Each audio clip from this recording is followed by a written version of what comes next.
नमस्कार मेरे नन्हे मुन्ने प्यारे बाल दोस्तों। होम लर्निंग के इस प्रसारण माध्यम में मैं आप सभी बच्चों का हार्दिक स्वागत करता हूं। बच्चों, हमने अब तक हिंदी की किताब के अंतर्गत इकाई 1 से 8 का अध्ययन कर लिया है।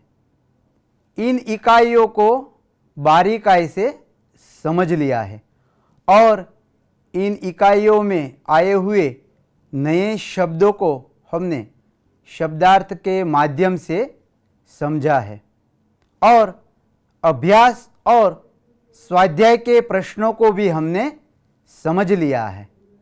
आज हम आपने जो प्रश्न समझे हैं इनका दृढ़ीकरण हो और अधिक गहराई से आज आप समझ सके, इसके लिए हम पुनरावर्तन का अध्ययन करेंगे। तो आप कृपया पृष्ठ क्रमांक 43 निकालें।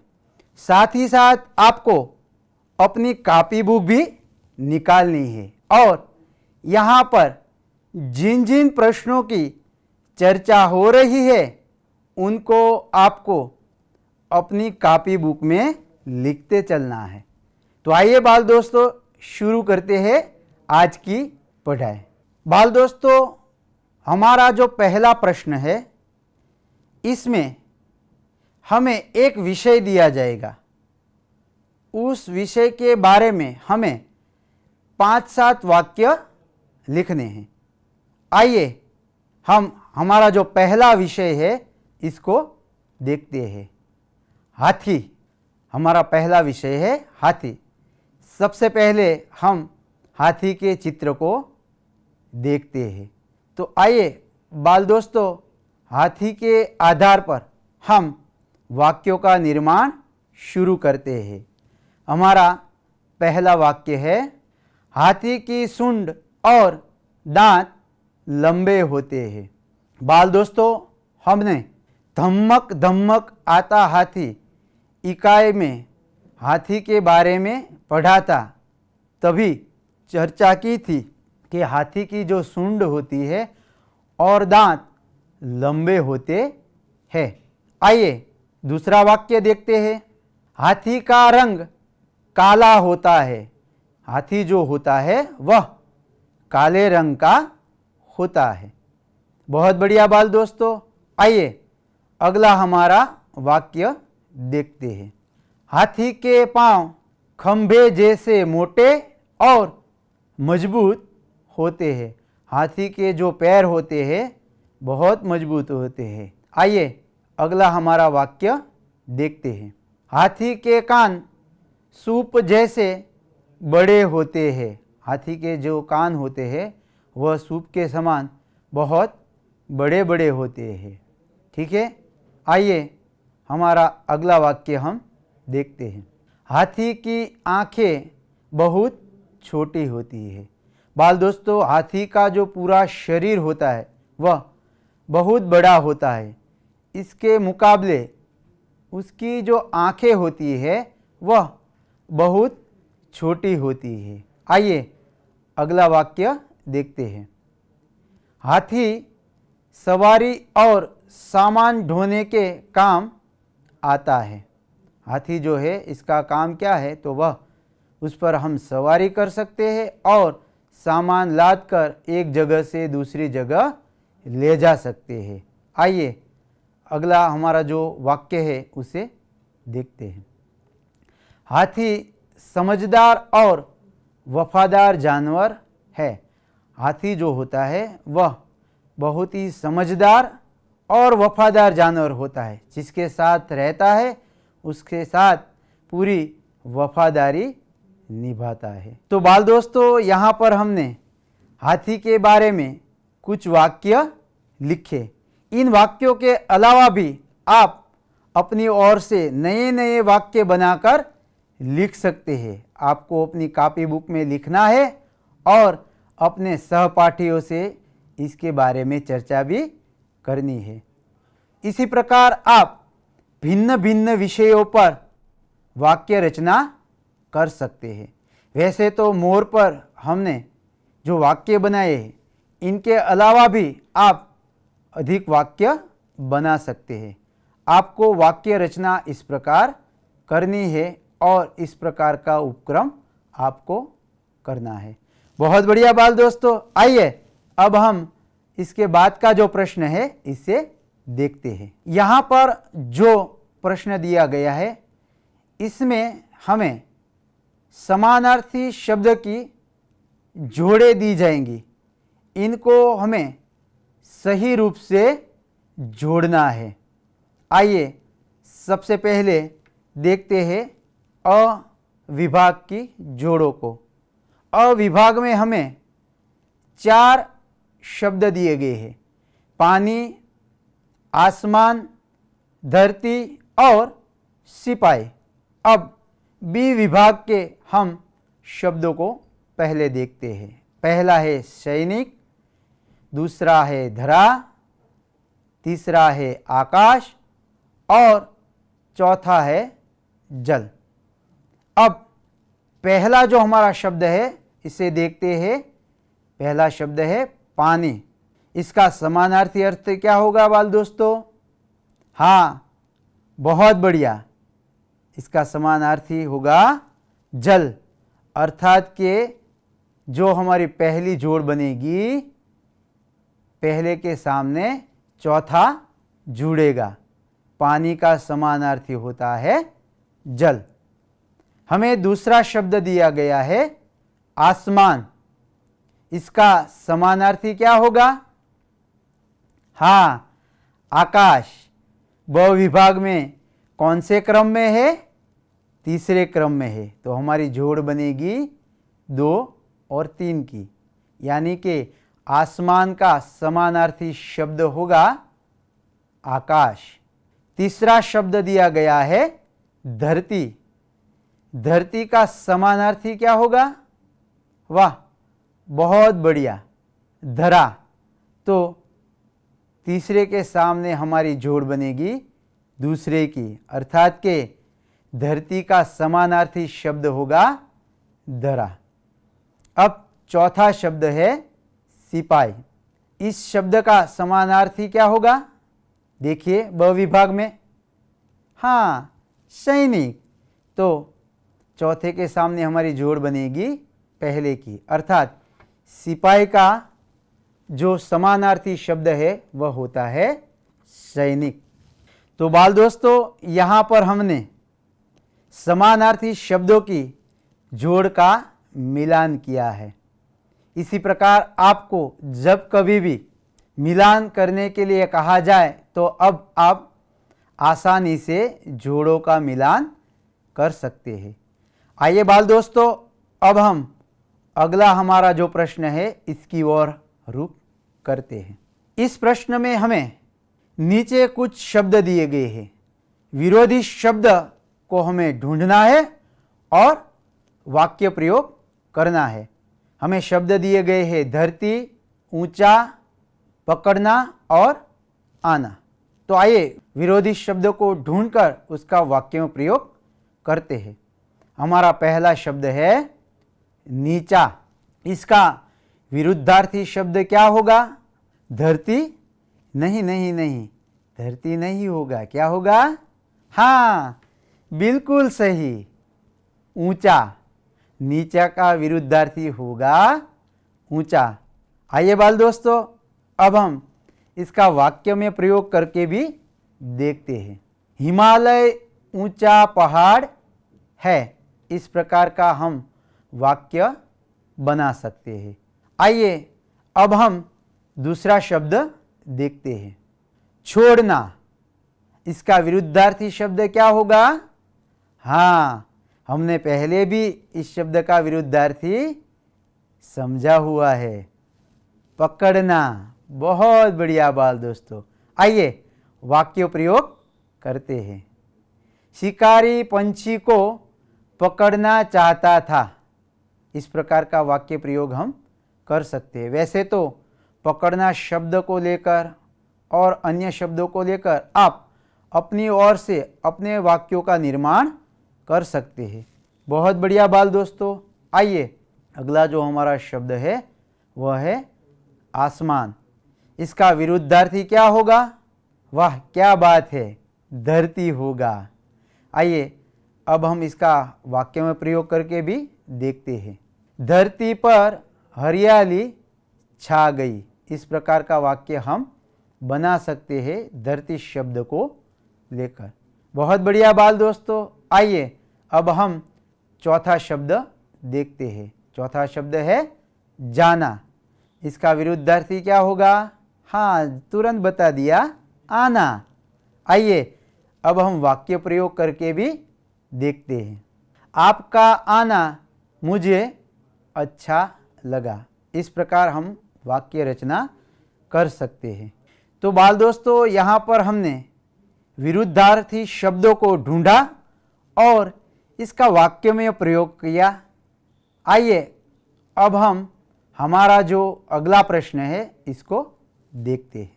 यहाँ पर एक उदाहरण दिया गया है, उसके अनुसार लिखना है। तो आइए सबसे पहले हम उदाहरण को देखते हैं। उदाहरण है यह लड़का है, उसके नीचे हमें दूसरा वाक्य दिया गया है यह लड़की है।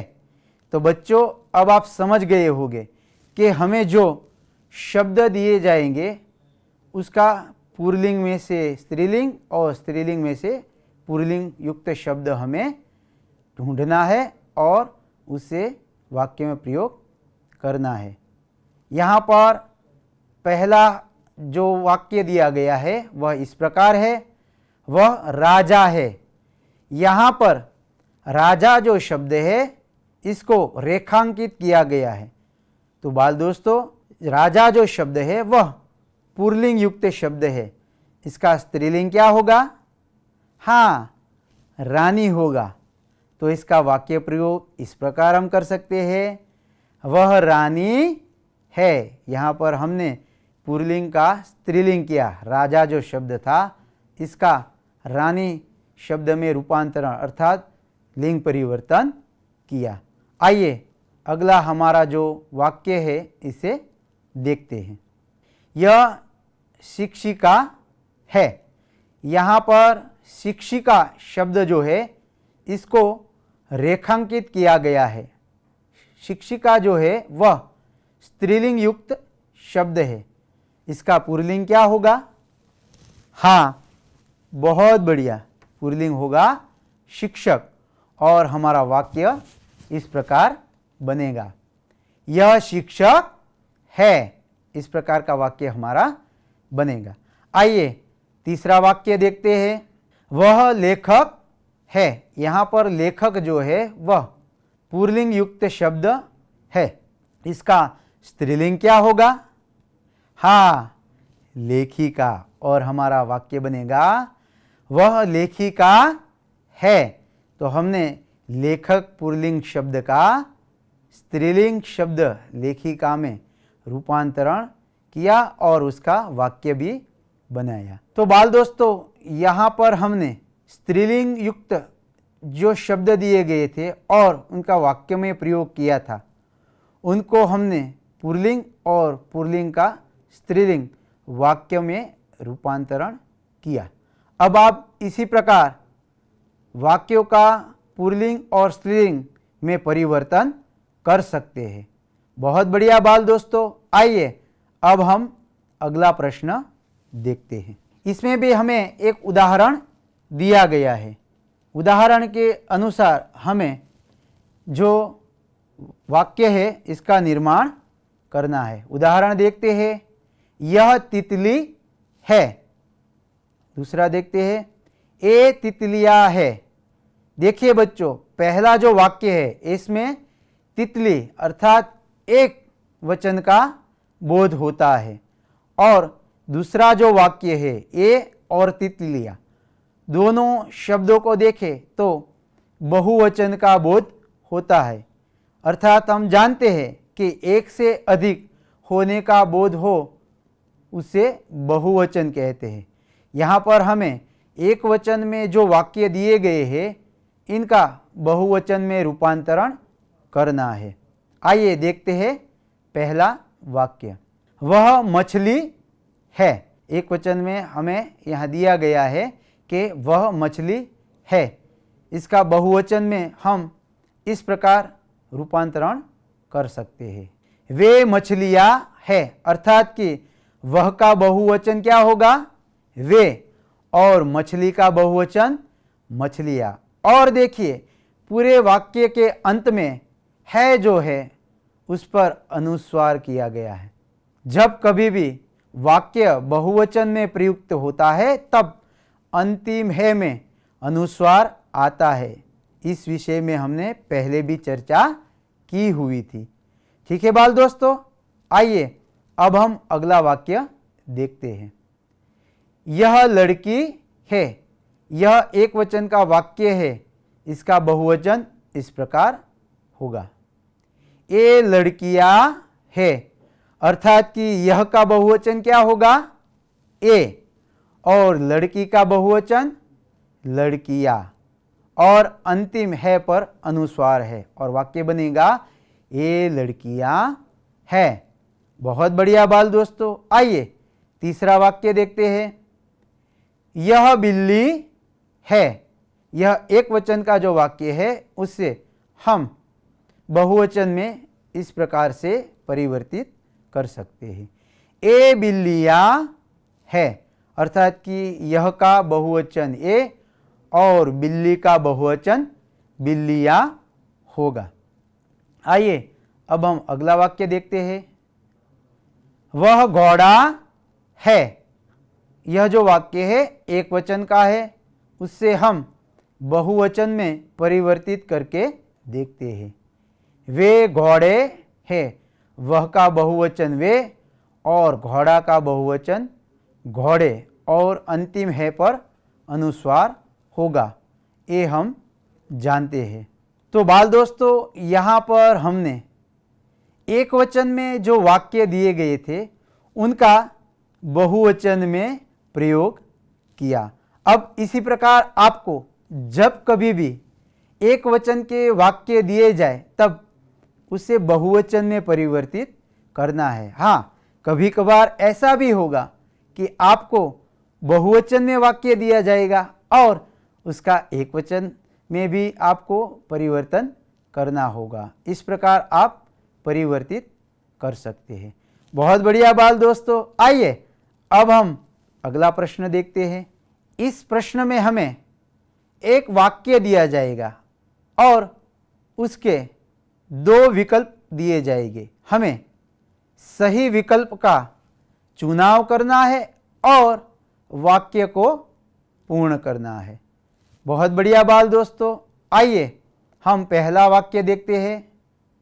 पहला वाक्य है, पहले रिक्त स्थान दिया गया है और बाद में लिखा है तितलियां है। हमने अभी देखा था कि तितलियां जो शब्द है वह बहुवचन युक्त है और अंतिम है पर भी अनुस्वार है, अर्थात कि हमें यहाँ पर दो विकल्प दिए गए हैं, यह और ए।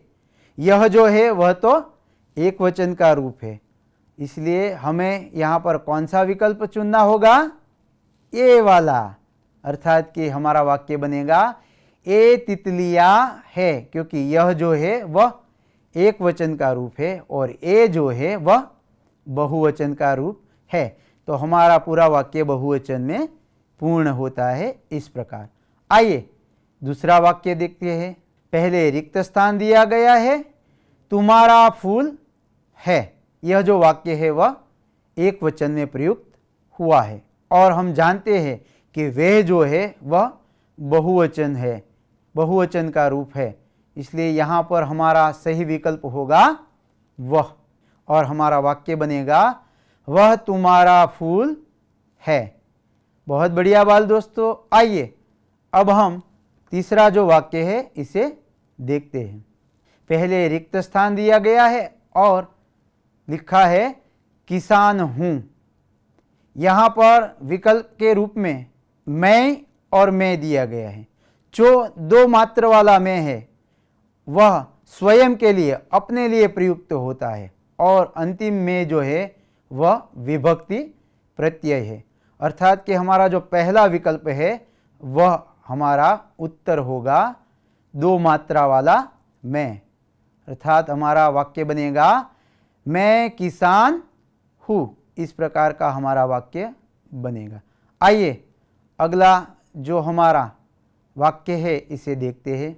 यह पाठशाला है, फिर रिक्त स्थान दिया गया है, कई छात्र पढ़ते हैं। तो यहाँ पर एक वचन में पहले यह पाठशाला है दिया गया है और अंत में कई छात्र पढ़ते हैं। तो इसमें विकल्प कौन सा होगा? इसमें आएगा विकल्प इसमें, और हमारा वाक्य बनेगा यह पाठशाला है, इसमें कई छात्र पढ़ते हैं। बहुत बढ़िया बाल दोस्तों। आइए अगला जो हमारा वाक्य है इसे देखते हैं। किसान, फिर रिक्त स्थान दिया गया है, करता है। तो यहाँ पर कौन सा विकल्प आएगा? विकल्प दो दिए गए हैं, कौन और क्या। क्या यदि हम रखेंगे तो हमारा वाक्य इस प्रकार बनेगा किसान क्या करता है, और कौन रखेंगे तो हमारा वाक्य बनेगा किसान कौन करता है। तो हमें यह मालूम होता है कि हमारा जो विकल्प सही होगा वह क्या होगा, और हमारा वाक्य बनेगा किसान क्या करता है। प्रश्न सूचक हमारा वाक्य बना है।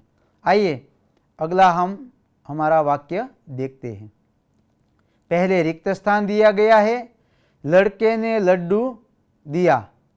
तो यहाँ पर कौन सा विकल्प आएगा? वह आएगा या उस? हाँ, बहुत बढ़िया, उस आएगा, और हमारा वाक्य बनेगा उस लड़के ने लड्डू दिया। हमारा सही वाक्य इस प्रकार बन जाएगा।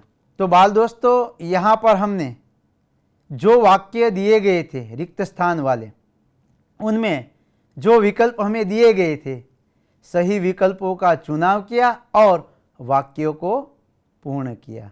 आइए बाल दोस्तों, अब हम हमारा जो अगला प्रश्न है इसको देखते हैं। ये जो प्रश्न है इसमें हमें एक चित्र दिया जाएगा। इस चित्र के आधार पर हमें 5 से 7 वाक्य लिखने हैं। तो सबसे पहले हम हमारा चित्र देखते हैं। हमारा जो सुंदर चित्र है हमारे सामने उपस्थित हो चुका है। इस चित्र को आप गौर से देखिए और वाक्यों का निर्माण करना है। इस चित्र के आधार पर हम इस प्रकार के वाक्यों का निर्माण कर सकते हैं। चित्र खेत का है। बाल दोस्तों, इस पूरे चित्र को देख के आपको पता चलता है कि यह जो पूरा चित्र है वह खेत का है। आइए दूसरा वाक्य देखते हैं। 2 बैलगाड़ियाँ सामान लाद कर जा रही है। चित्र में आप देख सकते हैं कि 2 बैलगाड़ियाँ दिख रही है। उन बैलगाड़ियों में घास और भिन्न भिन्न प्रकार की गठरियाँ रखी हुई है, अर्थात कि बैलगाड़ियों में सामान एक जगह से दूसरी जगह ले जाया जा रहा है। हम इस प्रकार का वाक्य बना सकते हैं। आइए अगला वाक्य देखते हैं। 2 औरतें ओखली में धान कूट रही है। आप देखिए 2 औरतें जो है वह ओखली में अन्न डालकर उसको कूट रही है, हमें स्पष्ट दिखाई दे रहा है। आइए अगला हमारा वाक्य देखते हैं। एक औरत धान सुखा रही है।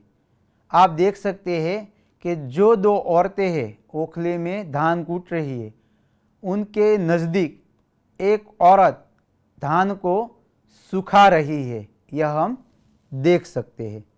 आइए अब हम हमारा अगला जो वाक्य है इसे देखते हैं। एक औरत नीचे बैठी हुई है।